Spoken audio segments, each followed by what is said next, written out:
బండి భగీరథ్ కస్టడీలో ఉన్నాడు. విచారణ జరుగుతుంది. ఆ విచారణలో బండి భగీరథ్ ఉక్కిరి బిక్కిరి అయిపోతున్నాడు. భగీరథ్ ఫోన్ రిట్రీవ్ చేసి పోలీసులు విచారిస్తున్నారు. ఫోన్లో డేటాని రిట్రీవ్ చేసే ప్రయత్నం చేశారు. ఫోన్లో కీలకమైన డేటాపై విచారణ జరుగుతుంది. ఫామ్ హౌస్లో సీన్ రీకన్స్ట్రక్షన్ చేసేందుకు ఫామ్ హౌస్ కూడా తీసుకెళ్తున్నారు. సో మొత్తం మీద బాధితురాలితో ఎప్పుడు పరిచయం అయింది, ఫోన్ డేటా పైన ప్రధానంగా ఈ ప్రశ్నలన్నీ ఉండబోతున్నట్టు చాలా క్లియర్గా తెలుస్తుంది. బాధితురాలితో పరిచయం ఎప్పుడు, ఎలా మొదలైంది, బాధితురాలిని రెగ్యులర్గా ఎక్కడ కలిసేవాడంటూ మొత్తానికైతే మొయినాబాద్ ఫామ్ హౌస్లో సీన్ని రీకన్స్ట్రక్ట్ చేస్తారు. అలాగే మిగతా ప్లేసెస్లో ఇప్పుడు కంప్లైంట్లో ఇచ్చిన ప్లేసెస్ అంటే నానక్రామ్గూడకు సంబంధించిన ఒక అపార్ట్మెంట్ పార్కింగ్ ఏరియాలో జరిగింది అంటున్నారు. అలాగే గతంలో తల్లి రాసిన కంప్లైంట్లో చాలా డీటెయిల్డ్గా వాళ్ళ ఇంటి దగ్గర పార్కింగ్లో కూడా తను ఇబ్బంది పెట్టే ప్రయత్నం చేశాడు అంటూ తన తల్లి రాసిన ఆ ఇన్ఫర్మేషన్ని కూడా ప్రస్తుతానికి సీన్కి రీకన్స్ట్రక్షన్స్కి వీటన్నిటిని యూజ్ చేయబోతున్నారు. మరి బండి భగీరథ్ మరో పక్కన కొంత ఇక్కిరు బిక్కిరి అయిపోతున్నాడు. అసలు తప్పు చేయకపోతే ఫోన్ డేటా ఎందుకు డిలీట్ చేశాడు, ఫోన్ మొత్తాన్ని రీఫార్మట్ చేయాల్సిన అవసరం ఏముంది, సిమ్ని ఎందుకు తొలగించాల్సి, విచారణలో ప్రస్తుతానికి ఇన్వెస్టిగేషన్లో ఇలాంటి క్వశ్చన్స్ అన్నీ కూడా బండి భగీరథ్ని అడుగుతున్నట్టు తెలుస్తుంది. సో మొత్తం మీద కేసు కేసు అయిన తర్వాత కూడా అమ్మాయితో కాంటాక్ట్లోకి వెళ్ళే ప్రయత్నం, ఎప్పుడు మాట్లాడాడు, ఈ 9 రోజుల పాటు ఎక్కడున్నాడు, కేసు అయిన తర్వాత సరెండర్ అవ్వడానికి దాదాపు 9 రోజుల గడువు ఉంది. ఆ గడువు ఏదైతే, ఆ గ్యాప్ ఏదైతే ఉందో 9 డేస్, ఆ 9 డేస్ ఎక్కడున్నాడు, ఎవరు తనకి ఆశ్రయం ఇచ్చారు, ఎవరు తనని సేఫ్ జోన్, ఒక సేఫ్ హౌస్కి తీసుకెళ్ళి ఉంచే ప్రయత్నం చేశారు అంటూ ఈ ఇన్వెస్టిగేషన్లో ఈ క్వశ్చన్స్ అన్నీ అడిగే ఛాన్స్ ఉంది. ప్రస్తుతానికి మరి దీనికి సంబంధించి లేటెస్ట్ అప్డేట్ కూడా తీసుకునే ప్రయత్నం చేద్దాం. మరి కాసేపట్లో ఈ కేసుకు సంబంధించి లేటెస్ట్ అప్డేట్ తీసుకునే ప్రయత్నం చేద్దాం. మొదటగా మనం చూడొచ్చు, పోలీసులు కస్టడీలోకి తీసుకున్నాక మనం కింద రైట్ సైడ్ బాక్స్లో కనిపిస్తున్న విజువల్లో చూడొచ్చు. కస్టడీకి తీసుకున్నాక ఒక హెల్త్ కేర్ సెంటర్కి తీసుకెళ్ళి ప్రాథమిక టెస్టులు, ఆయన హెల్త్ కండిషన్ ఎలా ఉంది, మొదటగా అవన్నీ కూడా టెస్టులు చేపించిన తర్వాత ఇంటరాగేషన్ స్టార్ట్ చేశారు. ఇంటరాగేషన్ స్టార్ట్ చేసినప్పుడు నెక్స్ట్ సీన్ రీకన్స్ట్రక్షన్స్కి కూడా ఎన్నిసార్లు ఆ మైనర్ అమ్మాయి పైన అఘాయిత్యానికి పాల్పడ్డాడు, ఏ లొకేషన్స్లో వాళ్ళు కలుసుకునేవాళ్ళు, రెగ్యులర్గా ఎక్కడెక్కడ కలుసుకునేవారు, ఏ ప్లేసెస్కి వెళ్ళేవారు, ఇవన్నీ కూడా తెలుసుకునే ప్రయత్నం చేద్దాం. ఇటు మా ప్రతినిధి నిర్మల అందుబాటులో ఉంది. నిర్మలతో మాట్లాడి తెలుసుకునే ప్రయత్నం చేద్దాం. నిర్మల, చెప్పండి, సీన్ రీకన్స్ట్రక్షన్ చేస్తున్నారా, ఇప్పుడు ఏంటి, ఏ అంశాల మీద పోలీసులు ఇప్పుడు ప్రస్తుతానికి కాన్సన్ట్రేట్ చేస్తున్నారు? కళ్యాణ్, ఇప్పుడైతే ప్రస్తుతము మరి మొయినాబాద్ ఫామ్ హౌస్ లోనే రిట్రీవ్ చేసే ప్రయత్నంలో ఉన్నట్టుగా తెలుస్తోంది. ఈ ప్రయత్నంలో భాగంగానే ఇటు డీసీపీ రితిరాజ్ అలాగే ఎస్ఓటీ ఆఫీసర్స్ కూడా పాల్గొన్నట్టుగా తెలుస్తోంది. ఎందుకంటే ఇక్కడ మీడియాని మొత్తం కూడా డైవర్ట్ చేయడం కూడా అదే కాకుండా ఇక్కడ పోలీస్ స్టేషన్ పేట్ బషీర్బాగ్ పోలీస్ స్టేషన్ కి తీసుకొస్తే మీడియా అంతా ఇక్కడే ఉంది, అడిగే క్వశ్చన్స్ కూడా లీక్ అవుతాయనే ఒక ఆలోచనతోటి కూడా మెడ్చల్ ప్రభుత్వ ఆసుపత్రిలో మొత్తము చికిత్స అంతా పూర్తి చేసుకొని ఇక్కడ ఫామ్ హౌస్ కి తీసుకెళ్తున్నట్టుగా కూడా సమాచారం అయితే ఉంది. మరి అక్కడ చాలా వరకు ఒక 20-25 ప్రశ్నలతో సంధించే అవకాశాలు కూడా ఉన్నట్టుగా తెలుస్తూ ఉంది. ఎందుకంటే అక్కడ ఫామ్ హౌస్ ది కొన్ని విజువల్స్ కూడా బయటకు వచ్చాయి మనకు గతంలో కూడా. ఆ విజువల్స్ ను ఆధారంగా చేసుకొని ఫామ్ హౌస్ లో ఏం జరిగింది, ఎంత టైం వరకు ఉన్నారు, అసలు ఎవరెవరు ఉన్నారు, ఆ టైంలో వాళ్ళు ఏంటి, అసలు ఏం చేశారు, ఎందుకంటే December 31st రోజు వెళ్ళినట్టుగా తెలుస్తూ ఉంది, నైట్ వెళ్ళి మళ్ళీ January 1st రోజు తిరిగి వచ్చినట్టుగా తెలుస్తుంది. కాబట్టి అక్కడికే తీసుకెళ్ళాలి. అందులో ఒకటి, అక్కడికి తీసుకెళ్తున్నట్టుగా కూడా సమాచారం కూడా పోలీసులు ఎవరికి కూడా లీక్ అవ్వనివ్వట్లేదు కళ్యాణ్. మొత్తం మీద కూడా ఈ కేసుకు సంబంధించి కూడా 3 రోజుల కస్టడీ కోరినప్పటికీ, అంటే పోలీసులు ఇక్కడ వారం రోజుల కస్టడీ కావాలి అని కోరడంతో కూడా 3 రోజులకు అనుమతిని ఇచ్చింది మెడ్చల్ కోర్టు. అయితే 3 రోజులకు అనుమతిని ఇచ్చినప్పటికీ ఆ డే మొత్తం కూడా సరిపోయింది. అంటే అక్కడికి తీసుకెళ్లడము, ఇంకొకటి లంచ్ బ్రేక్ అని తీసుకెళ్లడము, అదే విధంగా మళ్ళీ 6 గంటలకి ఇక్కడ చెల్లపల్లి జైల్లో అప్పచెప్పే ప్రక్రియ ఒకటి ఉన్నందున కూడా మొత్తం అసలు ఎక్కడికి తీసుకెళ్తున్నదని అంచనా కూడా వేయలేని పరిస్థితిలో ఇటు పేట్ బషీర్బాగ్ పిఎస్ తీసుకురాలేదు, అట్లని చెప్పి మరి ఇటు డీసీపీ ఆఫీస్ కి తీసుకెళ్లలేదు, ఎక్కడికి వెళ్తున్నారనే సమాచారం కూడా ఇవ్వకుండా రీట్రీట్ చేసే ప్లాన్ లోనే ఉన్నారు ఖచ్చితంగా అనేది కూడా తెలుస్తూ ఉంది కళ్యాణ్. రైట్ రైట్ నిర్మల, ఇప్పుడు తన ఫోన్కి సంబంధించిన డీటెయిల్స్ అన్నీ కూడా రిట్రీవ్ చేస్తారా? తన సిమ్ కార్డ్ గురించి కానీ లేకపోతే కాల్ కాన్వర్జేషన్స్, చాట్ కాన్వర్జేషన్స్ వీటన్నిటి గురించి కూడా అడిగే అవకాశం ఉందా? అలాగే అమ్మాయిని ఎన్నిసార్లు కలిశాడు, అసలు అమ్మాయితో పరిచయం ఎలా ఏర్పడింది, అమ్మాయిపై ఇప్పటి వరకు ఎన్నిసార్లు లైంగికంగా దాడి చేశాడు, అదే విధంగా బాధితురాలు పడినప్పుడు వీళ్ళ ఫ్రెండ్స్ ఏమైనా ఉన్నారా అక్కడే, ఈ కేసులో తర్వాత కూడా అమ్మాయితో మాట్లాడా అంటే అక్కడ మొయినాబాద్ వెళ్ళొచ్చిన తర్వాత కూడా మరి మాట్లాడటం జరిగిందా, మొయినాబాద్ ఫామ్ హౌస్ వెళ్ళాలనే ప్లాన్ ఎవరు వేశారు, ఇటు భగీరథ్ వేశాడా, భగీరథ్ ఫ్రెండ్స్ వేశారా, లేకపోతే ఎవరైనా ఇచ్చిన సలహానా, లేకపోతే పార్టీ కోసమే అక్కడికి వెళ్ళారా, లేదా అమ్మాయి ఉండటానికి ప్లాన్ చేశారా, ఆ అమ్మాయి తోటి కలిసేమన్నా ప్లాన్ చేశారా అమ్మాయికి తెలియకుండా, ఇవన్నిటిపైన కూడా అడిగే ఈ అంశాలపైన ఖచ్చితంగా కూడా ఫోకస్ చేయబోతున్నారు. అదే విధంగా పార్టీలో ఎవరెవరు ఉన్నారు, అక్కడ ఏ తప్పు చేయలేకపోతే అంటే కాల్స్ కూడా ఇక్కడ తప్పు చేయకపోతే కాల్స్ చాట్స్ ఎందుకు డిలీట్ చేశాడు అనేది, ఎందుకంటే తన మొబైల్లో ఎటువంటి చాట్స్ కానీ ఎటువంటి కాల్స్ కానీ అమ్మాయికి సంబంధించినవి లేదు.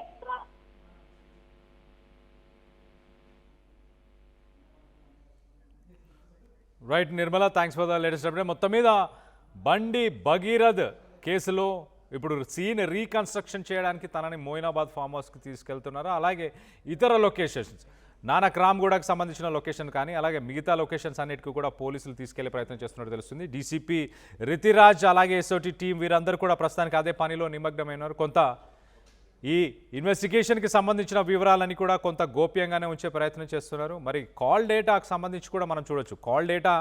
కాల్ డేటా ఎందుకు డిలీట్ చేశాడు, కాల్ డేటా కానీ తన ఫోన్లో ఉన్న ఆ డేటాలో కానీ ఈ మిగతా ఇన్ఫర్మేషన్ ఉందా, ఇంకా ఫొటోస్ కానీ వీడియోస్ కానీ ఏమైనా ఉండే అవకాశం ఉందా, వీటన్నిటినీ ప్రస్తుతానికి ఆరా తీస్తున్నారు పోలీసులు. వారం రోజులు గడువు అడిగినా కూడా ప్రస్తుతానికైతే కోర్టు 3 రోజుల గడువు పోలీసులకు ఇచ్చింది. కస్టడీకి 3 రోజుల గడువు ఇచ్చినట్టు తెలుస్తుంది. దీనికి సంబంధించి ఇన్వెస్టిగేషన్లో ఏ క్వశ్చన్స్ అడిగే అవకాశాలు ఉన్నాయి ఒకసారి మనం చూస్తే కనుక, బాధితురాలితో పరిచయం ఎప్పుడైంది, ఎలా మొదలైంది, కామన్ ఫ్రెండ్స్ ద్వారానా లేకపోతే ఒక ఛాలెంజ్ తీసుకొని అమ్మాయిని పరిచయం చేసుకున్నాడా అన్న వాదనలు కూడా వచ్చాయి. మరి దాని ప్రకారమే తను పరిచయం చేసుకున్నాడా, నిజంగానే కామన్ ఫ్రెండ్స్ త్రూ అయిందా లేకపోతే ఛాలెంజ్ తీసుకొనే చేశాడా అనేది మొదటి ప్రశ్న అడిగే అవకాశం ఉంటుంది. దాని తర్వాత నెక్స్ట్ మనం చూస్తే బాధితురాలిని రెగ్యులర్గా ఎక్కడ కలిసేవాడు, కాఫీ షాప్స్లో కలిసేవాళ్ళా లేకపోతే తన ఇంటికే వెళ్ళేవాడా, తన ఫ్యామిలీ మెంబర్స్ బయట ఉంటున్నారా ఎక్కువ శాతం, తన ఇంట్లో కలిసేవాడా లేకపోతే రాయదుర్గంలో ఒక ఫ్లాట్లో కలిశారంటూ కూడా చెప్పుకొచ్చారు, లేకపోతే రెగ్యులర్ బేసిస్లో ఫామ్ హౌసెస్కి ఏమైనా వెళ్ళారా, ఇది నెక్స్ట్ లెవెల్ ఆఫ్ ఇంటరోగేషన్లో అడిగే క్వశ్చన్స్ అనుకోవచ్చు. దాని తర్వాత మనం ఒకసారి చూస్తే అమ్మాయి పైన ఇప్పటి వరకు ఎన్నిసార్లు లైంగిక దాడి చేశావు, ఇటు మైనర్ బాలిక వాళ్ళ తల్లి చాలా క్లియర్గా ఆమె ప్రెస్ రిలీజ్లో మెన్షన్ చేసింది. మొయినాబాద్లో ఒకసారి జరిగింది, ఒకసారి ఇక్కడ నానక్ రామ్గూడలో ఒక ఫ్లాట్ దగ్గర కూడా జరిగింది అఘాయిత్యం. అలా ఒక 2-3 ఇన్సిడెంట్స్ అక్టోబర్ అలాగే నవంబర్ దాని తర్వాత డిసెంబర్ ఇలా ఒక 3 మంత్స్ని ఒక 3 నెలల్ని చెప్పే ప్రయత్నం చేసింది. అలా ఎన్నిసార్లు జరిగింది, ఎప్పుడెప్పుడు ఎక్కడెక్కడ జరిగింది, ఈ విషయాలను అడిగే అవకాశం ఉంది. దాని తర్వాత మనం చూస్తే అమ్మాయి వాళ్ళ ఇంటికి ఎన్నిసార్లు వెళ్ళావు, అమ్మాయి వాళ్ళ ఇంటికి ఎన్నిసార్లు వెళ్ళి ఉండవచ్చు, మనం కొన్ని కాన్వర్జేషన్స్ దీనికి సంబంధించిన కొంత ఇన్ఫర్మేషన్ సోషల్ మీడియా మాధ్యమంలో వచ్చినప్పుడు మనం చూసాం. దాంట్లో తల్లి తండ్రి ఇంట్లో ఉన్నప్పుడు తను కూడా అక్కడ ఉండడం, దానికి సంబంధించిన వీడియోస్ కూడా ప్రస్తుతానికి సోషల్ మీడియాలో వైరల్ అయ్యాయి. అలాగే తల్లి తండ్రి లేనప్పుడు కూడా మరి ఇంటికి వెళ్ళాడా, ఎన్నిసార్లు ఇంటికి వెళ్ళాడు అమ్మాయి వాళ్ళ ఇంటికి అనేది నెక్స్ట్ అడగబోయే ప్రశ్న అనుకోవచ్చు. దాని తర్వాత నెక్స్ట్ మనం ఒకసారి చూస్తే అమ్మాయితో లాస్ట్గా ఎప్పుడు మాట్లాడాడు. ఇప్పుడు తల్లి చెప్పుకొచ్చిన విషయాల ప్రకారం ఏంటంటే జనవరి 2026 జనవరి ఫిబ్రవరి ఆ సమయానికి అంతా ముగిసిపోయింది అని ఒక బ్రేకప్ చెప్పుకున్నాము అన్న వాదన వస్తుంది. కానీ దాని తర్వాత కూడా మరి బండి భగీరథ్ ఆ మైనర్ బాలికతో మరొకసారి కాంటాక్ట్లోకి వెళ్ళే ప్రయత్నం చేశాడా, దాని తర్వాత ఏం జరిగింది, లాస్ట్ ఎప్పుడు తనతో మాట్లాడాడు అనేది అదొక క్వశ్చన్ మార్క్గా మిగిలిపోయి ఉంది. సో దాన్ని కూడా పోలీసులు బండి భగీరథ్ని ఇంటరోగేషన్లో ఆ క్వశ్చన్ కూడా అడిగే అవకాశం ఉంది. నెక్స్ట్ మనం ఒకసారి చూస్తే కేసు తర్వాత కూడా అమ్మాయితో మాట్లాడా, అంటే కేసు అయిన తర్వాత కూడా అంటే ఆ 9 రోజులు సరెండర్ అవ్వడానికి మధ్యలో ఏదైతే 9 డేస్ గ్యాప్ ఉందో ఆ 9 డేస్ గ్యాప్లో కూడా ఆ మైనర్ బాలిక కానీ మైనర్ బాలిక తల్లిదండ్రులతో కానీ మాట్లాడే ప్రయత్నం చేశాడా, కాంప్రమైజ్ చేసుకోవడానికి ఏమైనా ప్రయత్నం చేశాడా, లేకపోతే ఇతర కారణాలతో ఏమైనా మాట్లాడే ప్రయత్నం చేశాడా? ఇది కూడా ప్రస్తుతానికి ఆ పోలీసుల ముందు భగీరథ్ ముందున్న క్వశ్చన్ అని చెప్పొచ్చు. దాని తర్వాత మనం ఒకసారి చూస్తే మొయినాబాద్ ఫామ్ హౌస్ వెళ్ళాలనే ప్లాన్ ఎవరిది? అంటే న్యూ ఇయర్కి మనం కలిసి సెలబ్రేట్ చేసుకుందాం అన్న ప్లాన్ ఫ్రెండ్స్ అందరిదా, లేకపోతే భగీరథే ఈ గ్రూప్ అందరినీ ఇన్వైట్ చేశాడా, ఈ గ్రూప్ అందరినీ ప్లాన్ చేసే ప్రయత్నం చేశాడా? భగీరథ్ ఆ మైనర్ బాలికను కూడా భగీరథే పిలిచారా? సాధారణంగా ఈ జెన్జీ జనరేషన్కు ఉన్న పిల్లలందరూ కూడా ఏం చేస్తారంటే ఒక పార్టీకి సంబంధించి ఎప్పుడైనా ఒక ఈవెంట్ కానీ ఒక ఒకేషన్ కానీ ఉంటే దానికంటూ ఒక వాట్సాప్ గ్రూప్, దాంట్లో వాళ్ళ ఫ్రెండ్స్ అందరినీ యాడ్ చేసుకొని అక్కడ కోఆర్డినేట్ చేసుకుంటూ మాట్లాడుతుంటారు. సో మొత్తం మీద దీనికి ఎవరు మొయినాబాద్లో ఆ న్యూ ఇయర్ ప్లాన్కి మరి సూత్రధారులు ఎవరు, దాంట్లో ఎవరెవరు పాల్గొన్నారు, వాళ్ళ గురించి కూడా మరి అడిగే అవకాశం ఉంటుంది. పార్టీ కోసమే అక్కడికి వెళ్ళారా, లేకపోతే అమ్మాయితో ఉండడానికి ప్లాన్ చేశాడా? అంటే న్యూ ఇయర్ సెలబ్రేట్ చేసుకుందాం అనేది ప్లానా, లేకపోతే నిజంగానే ఆ అమ్మాయిని మైనర్ బాలికని అఘాయిత్యానికి పాల్పడాలి అన్న ఉద్దేశం ముందుగానే ఉండి ప్రీ ప్లాన్డ్గా చేశారా? ఆ పార్టీలో ఆ ఫామ్ హౌస్లో భగీరథ్ కాకుండా ఇంకో 5 అబ్బాయిలు, మొత్తంగా 6 అబ్బాయిలు ఇంకొక 3 అమ్మాయిలు, సో 9 మంది ఉన్నారు. ఈ 9 మంది ఏ ఇంట్రెస్ట్తోనే అక్కడికి వెళ్ళారు, వాళ్ళ ఉద్దేశం ఏంటి అనేది తెలుసుకునే అవకాశం ఉంది. దాని తర్వాత మనం ఒకసారి చూస్తే మీతో పాటు పార్టీలో ఎవరెవరు ఉన్నారు? ఎస్, ఎగ్జాక్ట్లీ ఆ రోజు పార్టీలో ఇప్పటిదాకా వచ్చిన ఇన్ఫర్మేషన్ ప్రకారం ఆ రోజు భగీరథ్తో పాటు ఇంకొక 5 అబ్బాయిలు, అంటే మొత్తంగా 6 మెంబర్స్, 6 అబ్బాయిలు, అలాగే మైనర్ బాలికతో పాటు ఇంకొక 2 అమ్మాయిలు, మొత్తంగా 9 మంది ఉన్నట్టు తెలుస్తుంది. మరి ఆ 9 మంది ఎవరు? వాళ్ళందరినీ ఎవరు ఆ పార్టీకి ఇన్వైట్ చేశారు, ఎవరు అసలు ప్లాన్ చేశారు, ఫామ్ హౌస్ని ఎవరు బుక్ చేశారు, వీటన్నిటికి సంబంధించిన వివరాలను తీసుకునే ప్రయత్నం చేస్తున్నారు. దాంతోపాటు మనం చూస్తే నువ్వు ఏ తప్పుకు చేయకపోతే కాల్స్ చాట్స్ ఎందుకు డిలీట్ చేసావు? ఆ ఫోన్ మొత్తాన్ని, ఆ బండి భగీరథకి సంబంధించిన ఆ ఐఫోన్ని పూర్తిగా వైప్ చేశారు. అంటే దాంట్లో ఉన్న డేటా, దాంట్లో ఉన్న images, videos, photos, chat conversations, social media apps ఇవన్నీ కూడా వైప్ చేసేశారు, పూర్తిగా డిలీట్ చేసేశారు. ఎందుకు డిలీట్ చేయాల్సిన అవసరం ఏముంది? దాంట్లో ఇంకా కాన్ఫిడెన్షియల్ ఇన్ఫర్మేషన్ ఏమైనా ఉందా? ఇంకా కాన్ఫిడెన్షియల్ ఫోటోలు ఏమైనా ఉన్నాయా, లేకపోతే వీడియోస్ ఏమైనా చాలా ప్రైవేట్ వీడియోస్ కానీ అలాంటివి ఏమైనా ఉండే అవకాశం ఉందా? ఇవన్నీ చేయడానికి ముఖ్య కారణం ఏంటి? ఒక పక్కన డిజిటల్ ఫోరెన్సిక్ ల్యాబ్ వాళ్ళు ఆ డేటా అంతా రిట్రీవ్ చేసే ప్రయత్నం చేస్తున్నారు, కానీ పోలీసులు కూడా ఇన్వెస్టిగేషన్లో ఖచ్చితంగా వీటన్నిటిని కూడా అడిగే అవకాశం ఉంది. మనం ఒకసారి చూస్తే వీటన్నిటిని అడిగి తెలుసుకుంటారు. దాంతోపాటు సోషల్ మీడియా ప్లాట్ఫామ్స్ ఎందుకు డీయాక్టివేట్ చేశారు? ఈ కేసు అయినా వెంటనే ఇమీడియట్గా బండి భగీరథ్ తన ఇన్స్టాగ్రాము, తన స్నాప్చాట్, తన ఫేస్బుక్, అన్ని సోషల్ మీడియా ప్లాట్ఫామ్స్ని ఇమీడియట్గా డిలీట్ చేయాల్సిన అవసరం ఏముంది? దాంట్లో ఎలాంటి ఇన్ఫర్మేషన్ ఉండకూడదా, లేకపోతే తనకు సంబంధించిన వీడియోస్ని ఎవరు యూజ్ చేయకూడదనా? ఏ ఉద్దేశంతో వాటన్నిటిని డిలీట్ చేశారు? సాధారణంగా ఈ జనరేషన్కి సంబంధించిన వ్యక్తులు వీళ్ళందరూ కూడా సాధారణంగా వాళ్ళ కాన్వర్జేషన్స్ అంతా స్నాప్చాట్, ఇన్స్టాగ్రామ్ ఇలాంటి సోషల్ మీడియా ప్లాట్ఫామ్స్ని యూజ్ చేస్తుంటారు. వాట్సాప్ లేకపోతే నార్మల్ టెక్స్ట్ మెసేజెస్ బదులు వీళ్ళు ఎక్కువ శాతం వీళ్ళ కమ్యూనికేషన్ అంతా సోషల్ మీడియా ప్లాట్ఫామ్స్ అంటే స్నాప్చాట్, ఇన్స్టాగ్రామ్ ఇలాంటి సోషల్ మీడియా ప్లాట్ఫామ్స్లోనే చేస్తూ ఉంటారు. మనం చూస్తే దీంతో పాటు అరెస్ట్కి 9 రోజుల ముందు వరకు ఎక్కడ దాక్కున్నాడు?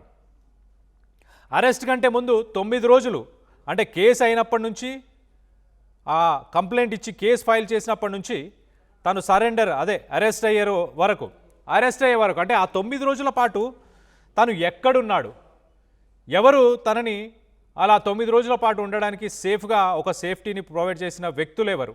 ఈ క్వశ్చన్స్ని కూడా తెర మీదకి పోలీసులు తీసుకొచ్చే అవకాశం ఉంది. ఆ 9 డేస్ హైదరాబాద్లోనే ఉన్నాడా, ఇతర రాష్ట్రాల్లో ఏమైనా ఉన్నాడా?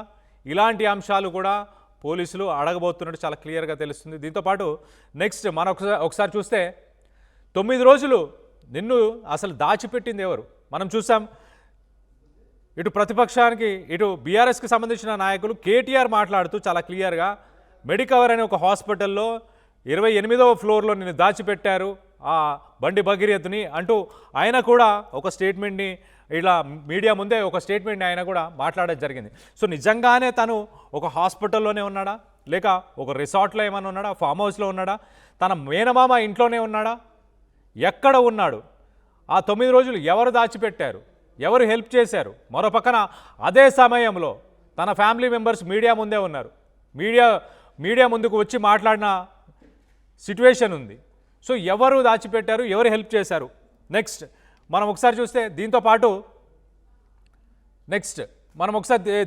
మనం ఒకసారి చూస్తే ఈ 9 days దాచిపెట్టిన వాళ్ళు కాకుండా అసలు ఈ బాధితురాలుతో బ్రేకప్ ఎందుకు చేసుకున్నాడు? 2025లో వీళ్ళ రిలేషన్షిప్ స్టార్ట్ అయింది. 2025 నుంచి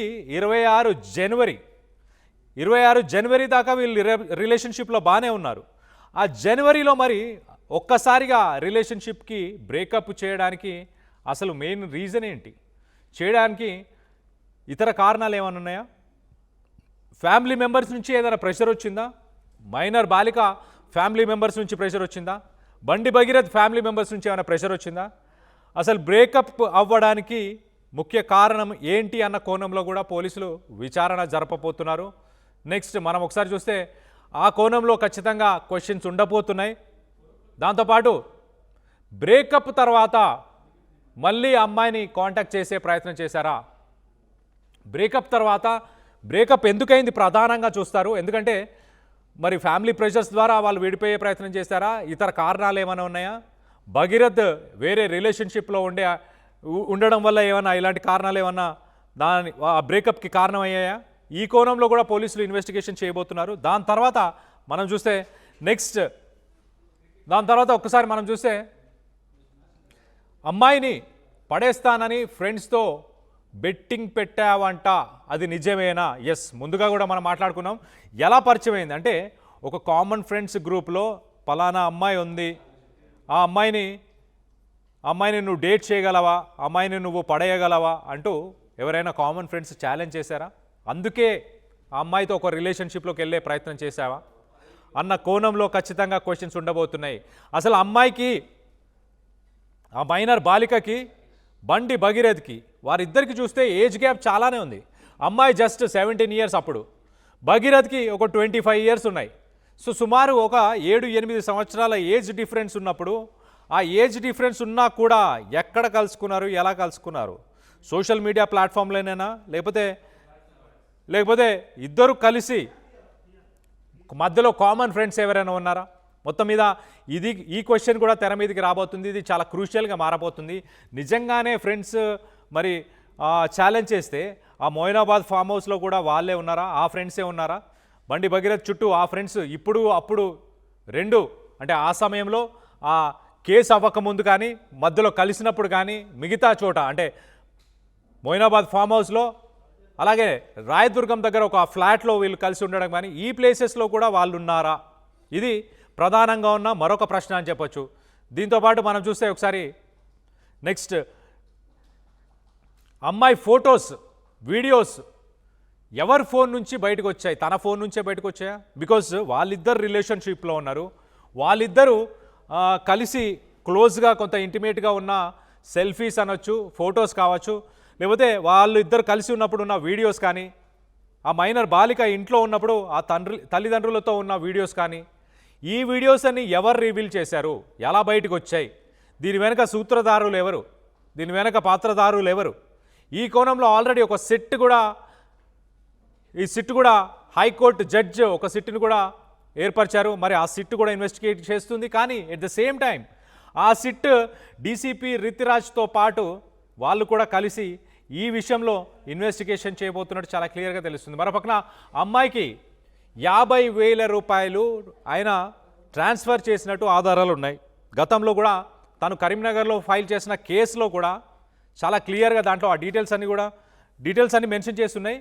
ఆ 50,000 రూపాయలు ట్రాన్స్ఫర్ చేశాము, 50,000 వాళ్ళు డబ్బులు డిమాండ్ చేశారు కాబట్టి ఆ 50,000 మేము ఇచ్చాము అంటూ చెప్పుకొచ్చారు.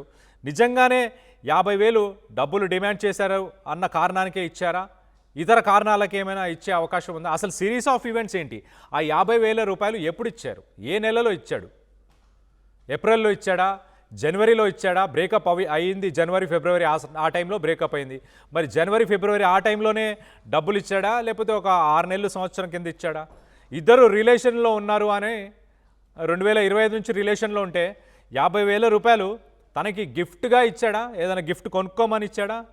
లేకపోతే ఇతర కారణాలు ఏమైనా ఉన్నాయా? ఈ లావాదేవీలు ఏంటి? ఈ డబ్బులు వీళ్ళిద్దరి మధ్య ఈ మనీ ట్రాన్సాక్షన్స్ ఎందుకు వచ్చాయి అన్న కోణంలో కూడా పోలీసులు ఇన్వెస్టిగేషన్ చేయబోతున్నారు.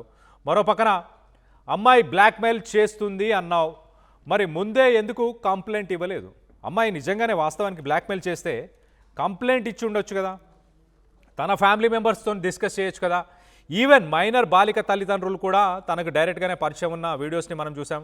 సో మైనర్ బాలిక తల్లిదండ్రులకి కూడా బ్లాక్మెయిల్ చేస్తుంది మీ అమ్మాయి అంటూ వాళ్ళకైనా చెప్పుండే అవకాశం ఉంటుంది కదా. సో ఆ కోణంలో కూడా ప్రస్తుతానికి ఆ కోణంలో పోలీసులు ఇన్వెస్టిగేషన్లో ఈ క్వశ్చన్ కూడా అడిగే అవకాశం ఉంది. మరోపక్కన అమ్మాయి నీ మీద కంప్లైంట్ చేస్తుందని తెలిసే ఆమె పైన కేసు పెట్టావా? ఆమెపై సో అమ్మాయి కంప్లైంట్ చేస్తుంది, పోలీస్ స్టేషన్లో ఉంది, కేసు ఫైల్ చేయమని వాళ్ళు డిమాండ్ చేస్తున్నారు. సో కౌంటర్గా ఒకటి ఫైల్ చేయాలని మైనర్ బాలిక తల్లి మమ్మల్ని పోలీస్ స్టేషన్లో సుమారు 5 గంటల పాటు మమ్మల్ని అక్కడే పోలీస్ స్టేషన్లో ఉంచారు అని మైనర్ బాలిక తల్లి చెప్పుకొచ్చింది. పేట్ బషీరాబాద్ పోలీస్ స్టేషన్లో సుమారు 5 గంటలు మమ్మల్ని వెయిట్ చేయించారు అంటూ తల్లి చెప్తుంది. మరి వాస్తవానికి నిజంగానే 5 గంటల పాటు వెయిట్ చేయించారా? 5 గంటల పాటు వెయిట్ చేయించి మరో పక్కన కరీంనగర్లో కేసు ఫైల్ చేయడం జరిగిందా? మే 16న పోలీసులు కళ్ళు గప్పి ఎటు పారిపోయావు? మే 16 మరి పోలీసులు పట్టుకోవడానికి ప్రయత్నం చేసిన సమయంలో ఎక్కడికి వెళ్ళాడు? ఎన్నో కథనాలు వచ్చాయి. ఢిల్లీలో ఉన్నాడు అని, కొంతమంది అబ్రాడ్ వెళ్ళిపోయారని, కొంతమంది రిసార్ట్లో ఉన్నాడు, లేకపోతే మామగారి ఇంట్లో ఉన్నాడు, మేనమామ ఇంట్లో ఉన్నాడు, మరో పక్కన ఒక హాస్పిటల్లో ఒక ఫ్లోర్లో తను అక్కడే సేఫ్గా ఉండే ప్రయత్నం చేశాడు అంటూ ఎన్నో వాదనలు వచ్చాయి. మరి వాటి మీద కూడా ఇన్వెస్టిగేషన్ చేయబోతున్నారు. మే 16న పోలీసులు కళ్ళు గప్పి మరి ఎటు పారిపోయాడు, ఎక్కడ ఉన్నాడు, ఈ డీటెయిల్స్ని కూడా క్వశ్చన్ చేసే అవకాశం ఉంది.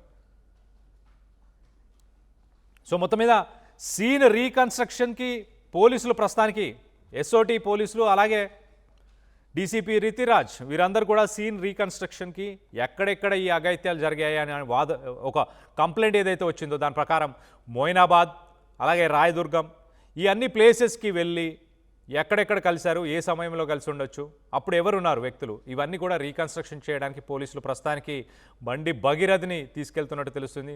దీనికి సంబంధించి మీరేమనుకుంటున్నారు? మీ అభిప్రాయాలను కింద కామెంట్ రూపంలో తెలియపరచండి.